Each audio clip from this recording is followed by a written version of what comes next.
الفاتحة إلى النبي الكريم صلى الله عليه وسلم.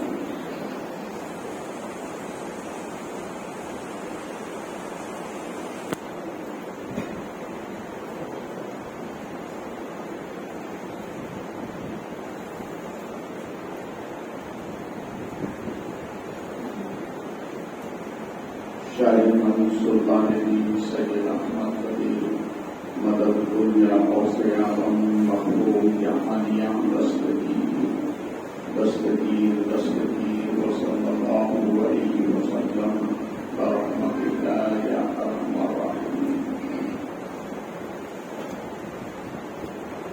نحمده ونصلي على رسوله الكريم. أعوذ بالله من الشيطان الرجيم. بسم الله الرحمن الرحيم.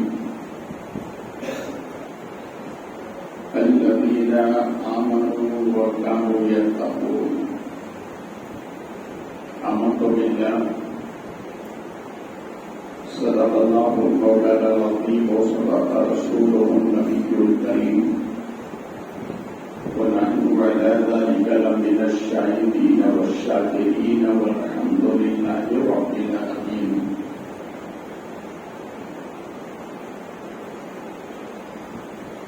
انتہائی خلوص و محبت کے ساتھ امت رسول کی جانب لو لگا کر بھیجتے والی داتا ہوا کام محبوب رب اکبر فرمائن کے سرور دارین کے تاجور روشنی چشم ابوبکر البشر نبی خشک و تر رسول بحر و گر فیض کے سمندر نور کے پیکر حضرت عبداللہ کے نور نظر حضرت دائی حلیمہ کے نورعین نظر ہم غریبوں سے محبت فرمانے والے پیغمبر جناب احمدی مجتبی محمد رسول اللہ صلی اللہ علیہ وسلم کی دربار قربان میں بسط ادب و احترام ہدیہ درود و سلام پیش کرنے کی سعادت حاصل کریں. آواز بلند پڑھیں اللہم صل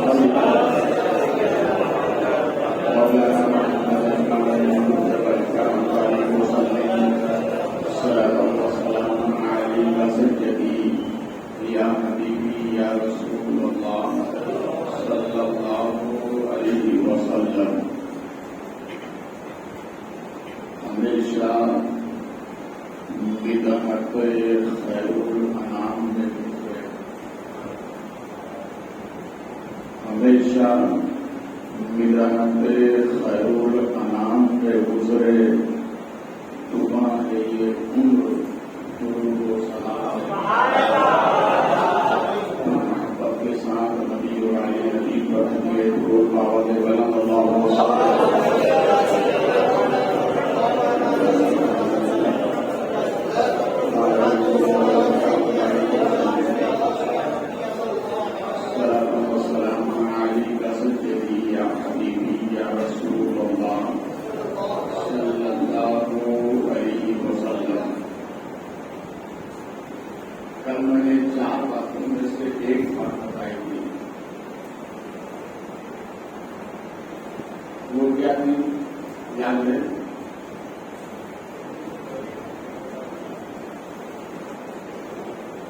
سونے سے پہلے ایک قرآن پڑھ کے سویا.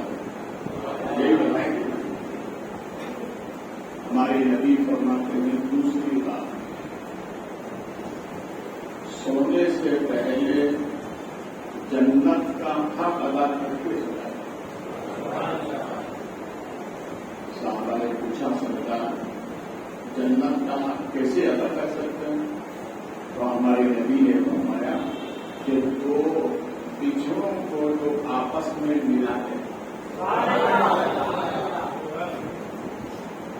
جو دور ہو چکے ہیں، ان دونوں کو جو آپس میں دلانے والے کو اللہ جنت عطا فرمائے۔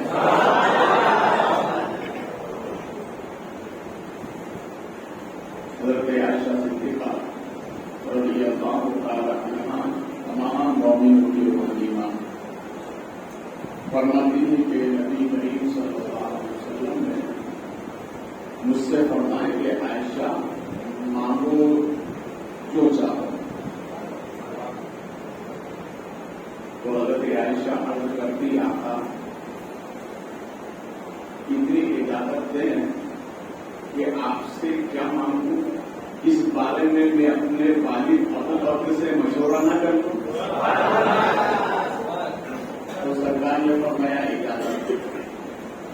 حضرت عائشہ صدیقہ والد گرامی کی بارگاہ میں جاتی ہیں اور کہا کہ نبی نے مجھ سے یہ فرمایا، آپ بتائیں کہ نبی سے کیا مانگوں؟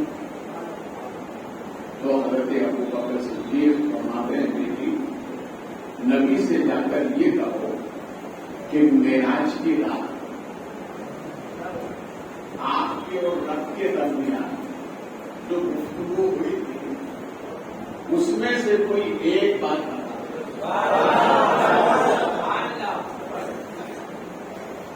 اسی لیے کہتے ہیں کہ اچھوں کی صحبت میں رہا، اسی لیے اچھوں کی صحبت میں رہنے سے سوچ اچھی ہوتی ہے۔ تو حضرت عائشہ صدیقہ نبی کی بارگاہ میں آئی، سرکار نے فرمایا عائشہ مشورہ ہو گئی، جی ہاں سرکار۔ تو عرض کرتی ہے کہ میرے والد گرامی نے یہ کہا ہے کہ معراج کی رات رب اور آپ کے درمیان کو حاصل ہوئی کی رات کی اس میں سے کوئی ایک بات بتا دیں، بولے تو ہمارے نبی نے ارشاد فرمایا عائشہ ان باتوں میں سے ایک بات سنو۔ فرمائے عائشہ میری اور رب کے درمیان جو بات ہوئی تھی ان میں سے ایک بات یہ تھی کہ جو دو بچھڑوں کو جوڑ دے، جو دل سے دل ملا دے، نبی فرماتے وہ جنتی ہے۔ کیا ہے؟ آپ کوشش کرو گے نا ہمارے ضلع میں، برادری میں، گھر میں، معاشرے میں اگر کوئی پچھڑ جائے تو کیا کریں گے؟ کوشش کریں گے نا، بالکل کوشش کریں، اللہ اس کا بہتر سلا۔ اگر آپ نے یہ کوششیں کرنا شروع کر دی نا تو گھر میں اختلاف ہی نہیں ہوگا، معاشرے میں اختلاف ہی نہیں ہوگا، برادری میں بگاڑی پیدا نہیں ہوگی اگر یہ کوشش آپ نے۔ غوث اعظم رضی اللہ تعالی عنہ ایک مرید عامل ہوا تھا، حضور آپ کرم فرمائیں بچیوں کے لیے کوئی وظیفہ بنا ہے، کیا بتا ہے؟ ہمارے گھر کی عورتوں کے لیے کوئی وظیفہ بتا ہے۔ تو غوث اعظم سرکار نے فرمایا کہ تم اپنی گھر کی عورتوں سے کہا کرو کہ وہ میری ماں سیدہ فاطمہ علی جدہ کا نام لیا کرے، یا فاطمہ یا فاطمہ یا فاطمہ۔ علماء فرماتے کم سے کم 111 مرتبہ روزانہ اس کو۔ تو مرید نے عرض کیا حضور یہ تو اعلان ہو گیا عورتوں کا، ہمارے لیے کیا ہے؟ یہ تو اعلان عورتوں کا ہو گیا کہ عورتیں پڑھیں تو فائدہ ملے، ہمارے لیے تو غوث اعظم نے مسکرا کر فرمایا ارے تمہارے لیے تو عبد القادر ہی کافی ہے۔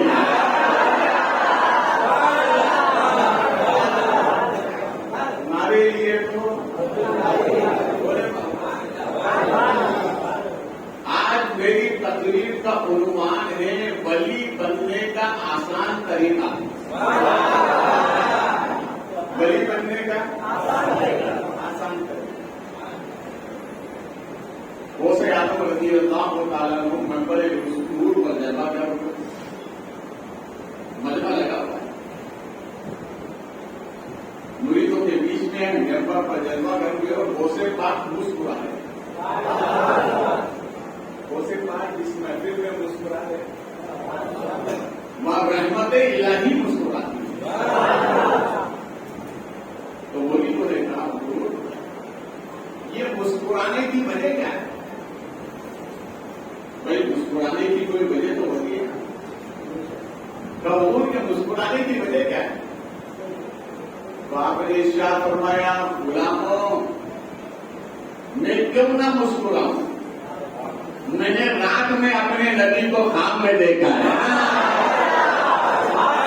میں نے رات میں اللہ ہم سب کو یہ نہیں بتا.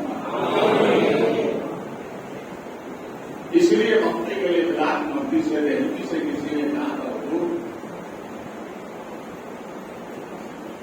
ایسا وظیفہ بنا ہے کہ میں نبی کو خواب میں دیکھا.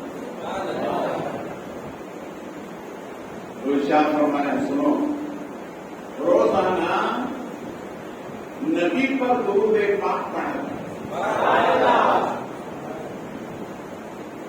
یہ تمہارا کام ہے. درود پڑھتے رہو گے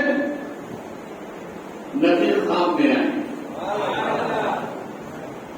اور اگر ایسا نہیں ہوا کہ نبی خواب میں نہیں آئے تو فرماتے میں زمانہ دیتا ہوں مرنے سے پہلے تم ماتھے کی آنکھوں سے مدینہ ضرور دیکھو.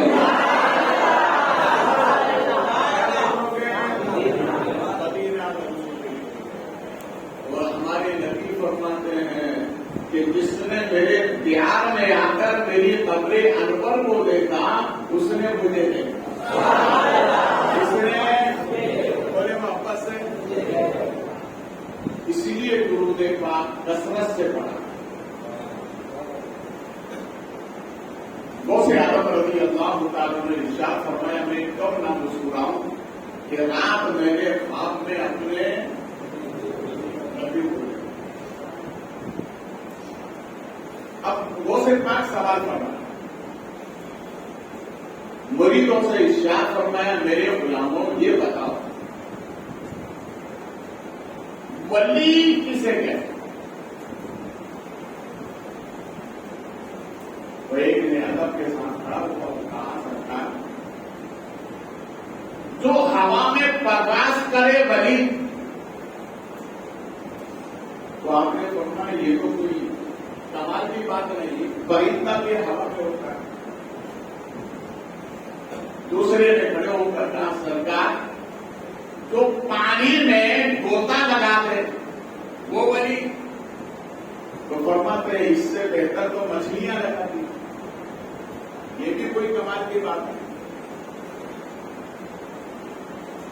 کسی نے کہا حضور جو شکل بدل کے آ جائے وہ ولی.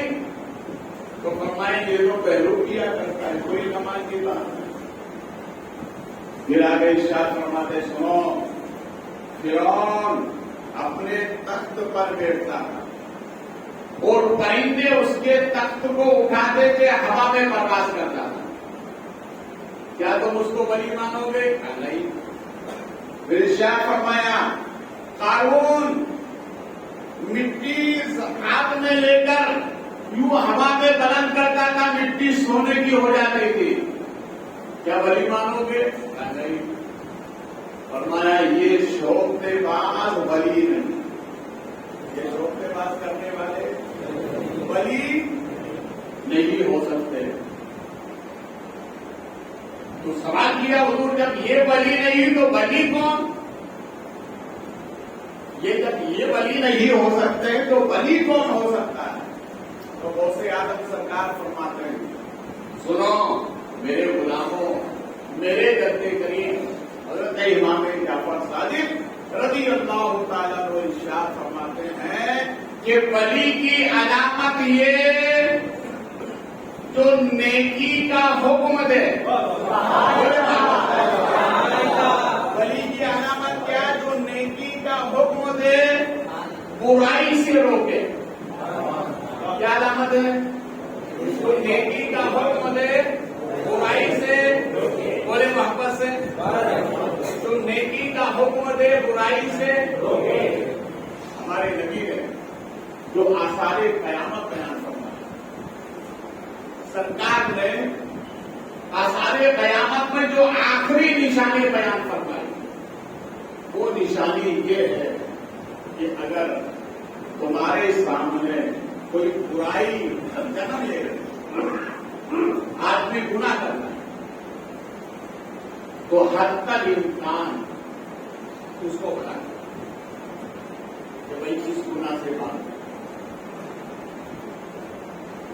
اگر یہ طاقت نہ ہو، یہ طاقت اگر نہ ہو تو کیا کرنا؟ تو نبی نے ارشاد فرمایا اس کو پھر دل سے برا جانا. کیسے برا جانا؟ جب طاقت منع کرنے کی نہیں ہے تو دل سے برا جانا. آج میں تعالیٰ مشائخ اہل سنت اور علماء اہل سنت اس کام کو انجام دے. اس کے بعد نے کیا فرمایا؟ نیکی کا حکم دینا، برائی سے منع کرنا، ولی کی بولے، ولی کی بری بولے کا حضور اور بھی نشانی ہے.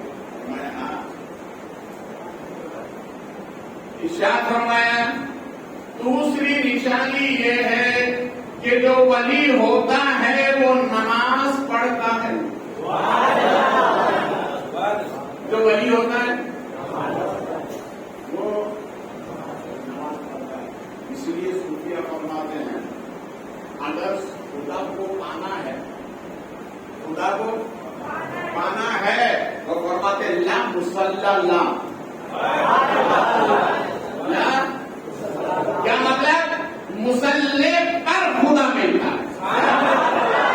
مسلح پر خدا ملتا ہے. جو ولی ہوتا ہے وہ نمازی ہوتا ہے. پھر تو اس کے علاوہ بھی فرمایا، اس کے علاوہ بھی پھر ارشاد فرمایا جو ولی ہوتا ہے وہ زکات بھی دیتا ہے. ولی ہوتا ہے وہ زکات بھی دیتا ہے. تو کہا اس کے علاوہ بھی فرمایا، اس کے علاوہ بھی تب وہ کیا ہے؟ تو ارشاد فرمایا جو ولی ہوتا ہے وہ اللہ رسول کی اطاعت کرتا ہے. اللہ رسول کی اطاعت کرتا ہے. جو ولی ہوتا ہے نیکی کا حکم دیتا ہے، برائی سے منع کرتا ہے، نماز پڑھتا ہے، یعنی نمازی ہوتا ہے. کیا ہوتا ہے؟ زکات بھی دیتا ہے. اور جو ولی ہوتا ہے اللہ رسول سے محبت کرتا ہے، یعنی اللہ رسول کے قانون سے محبت کرتا ہے. اس کے علاوہ بھی ہوگا ارشاد فرمایا ہاں ایک نشانی ہو. وہ کیا ہے؟ کہ جو ولی ہوتا ہے اللہ اس پر رحمت کرتا بھی ہے اور کرتا بھی رہے گا.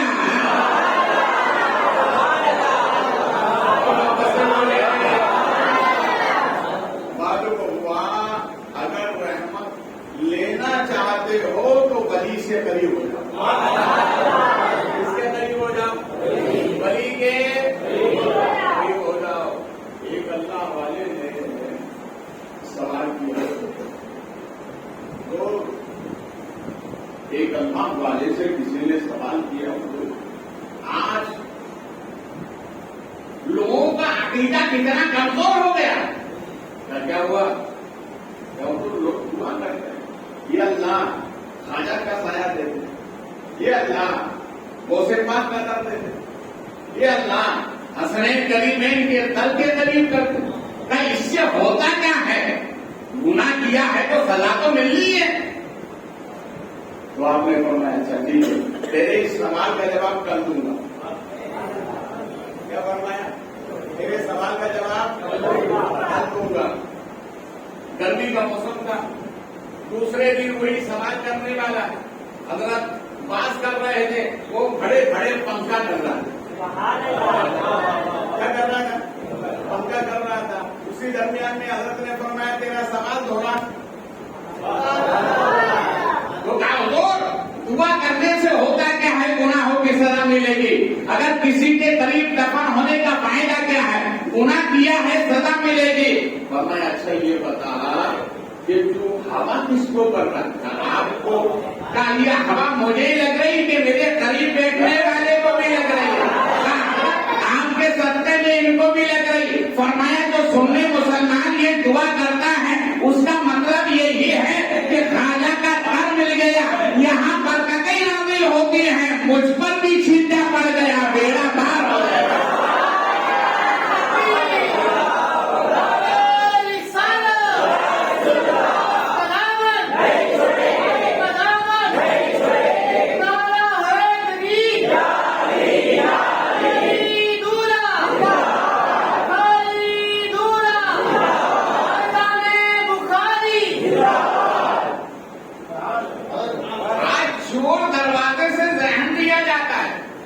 کہ ولی کے پاس جانے سے ملتا کیا ہے؟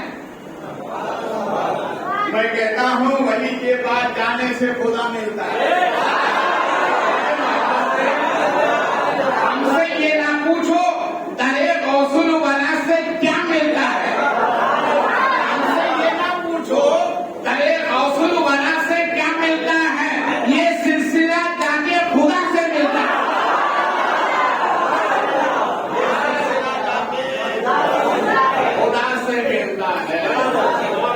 اللہ فرماتا ہے, حضرت امام جعفر صادق فرماتے ہیں کہ اللہ کا ارشاد ہے کہ میں ولی پر رحمت کرتا ہوں, کرتا رہوں گا. بولے محبت سے, محبت سے بولے. سمجھ میں آ گئی یہ ولی کی نشانی. کتنی نشانی بیان کرتا ہے یاد رہے گی. کوشش کریے گا. آپ تصویر کے دانے بہت گھماتے ہیں, اس کو بھی گھما کے دیکھنا کتنی نشانی بیان کی. اب آئیے پہلے ہم ایک تاریخ کا سہارا لیتے ہیں, پھر غوث اعظم سرکار کی بارگاہ میں آتے ہیں. ہندوستان کا یہ واحد بادشاہ جس سے انگریز بھی محبت کرتے ہیں. کون بادشاہ جس کا نام تاریخ میں آتا ہے حضرت اورنگزیب. اپنے اسلاف کی تعلیم پڑھا تھا, ان کی سوانح عمری دیکھا تھا کہ تمہارے اسلاف کس معیار کے گزرے. ہم نے پڑھنا چھوڑ دیا اس لیے معلوم نہیں. حضرت اورنگزیب رحمۃ اللہ علیہ ایک تاریخ میں نام آتا ہے ایک بزرگ کا حضرت قتل کر کے وہ پائے گئے. یہ ان کی خدمت میں گئے, علاقے سے گزر ہوا تو پہلے آپ نے کھانا بھجوایا ان کو. کھانا بھجوایا تو آپ نے وہ کھانا قبول نہیں کیا. کابل نے کہا تم 3 دن سے کھانا بھیج رہے ہو, لینے کے لیے تیار نہیں. تو کہا اچھا چلو ہم خود جا کے ملتے ہیں.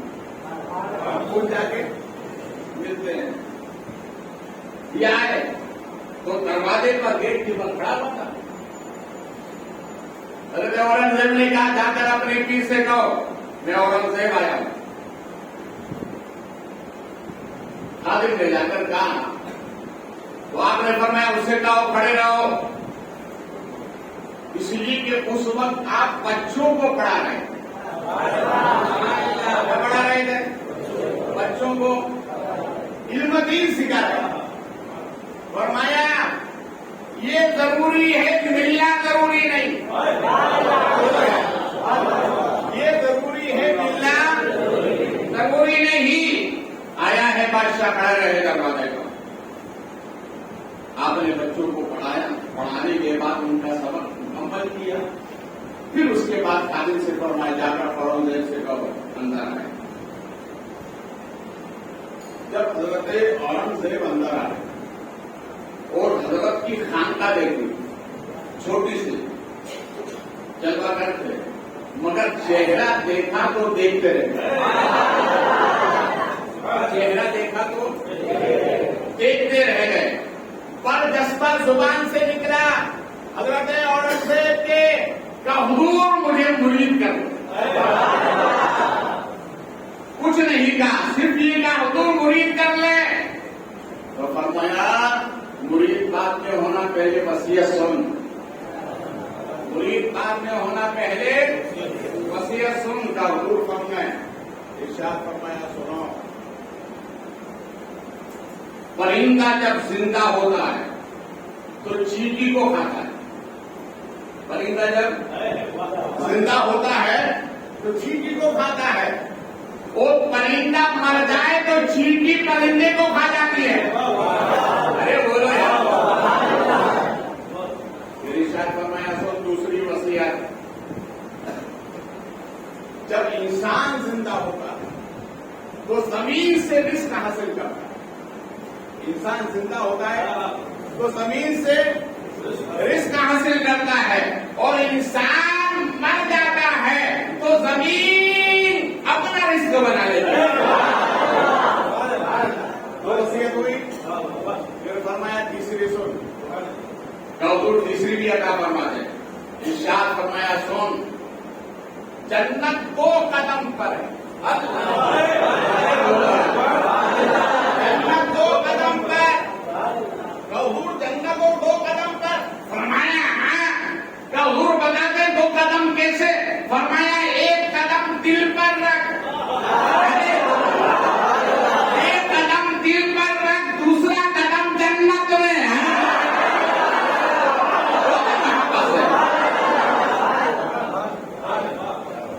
معلوم ہوا یہ دل. اس لیے کسی عاشق نے کہا ہے یہ دل ان کا گھر ہے, وہ اپنے گھر میں آتے جاتے رہتے. یہ دل ان کا گھر ہے, وہ اپنے گھر میں آتے جاتے رہتے ہیں. کبھی خیال سے پہلے, کبھی خیال کے بعد, کبھی خیال سے پہلے, کبھی خیال کے بعد. آنکھیں یہ کہتی ہیں ایک بار انہیں دیکھا ہے. آنکھیں یہ کہتی ہیں ایک بار انہیں دیکھا ہے, اور دل یہ کہتا ہے کہ برسوں کی شناخت آئی ہے. دل یہ کہتا ہے کہ برسوں کی شناخت آئی ہے.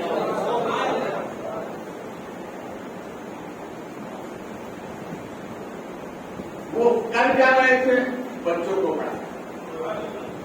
معلوم ہوا اللہ کا ولی اپنا گھر بعد میں بناتا ہے, نبی کا گھر پہلے بناتا ہے. نبی کا گھر اور محبت سے, نبی کا گھر, نبی کا گھر اتنا موسم ہے, اتنا موسم ہے کہ غوث اعظم سرکار سے کسی نے پوچھا حضور یہ ولایت کا احساس کہاں سے ہوا؟ تو فرمایا مدرسے کی چوکھٹ سے. مدرسے کی چوکھٹ سے معلوم ہوا ولایت ملتی ہے مدرسے کی چوکھٹ سے. اور اسی چوکھٹ کو ہم نے چھوڑا. آج کو ہمارا یہ حال ہے کہ بچے جو اسکول میں عصری تعلیم حاصل کرنے کے لیے جاتے ہیں تو کیا ہوتا ہے, یونیفارم بھی ہوتا ہے, بال سمرے بھی ہوتے ہیں, سب تیار ہوتا ہے. اور اگر ابا جلدی میں اٹھے رہے تو امی جلدی اٹھ کے اس کو اسکول کے گراؤنڈ پہنچاتی ہے. کہیں ایسا نہ ہو کہ اگر تاخیر ہو گئی تو بچہ باہر نہ کر دیا جائے. یہ اتنا اہتمام ہے. مگر دوسری طرف دیکھیے جب وہ اسکول جاتا ہے نا تو بستہ کہاں ہوتا ہے, بولیے, اور پیچھے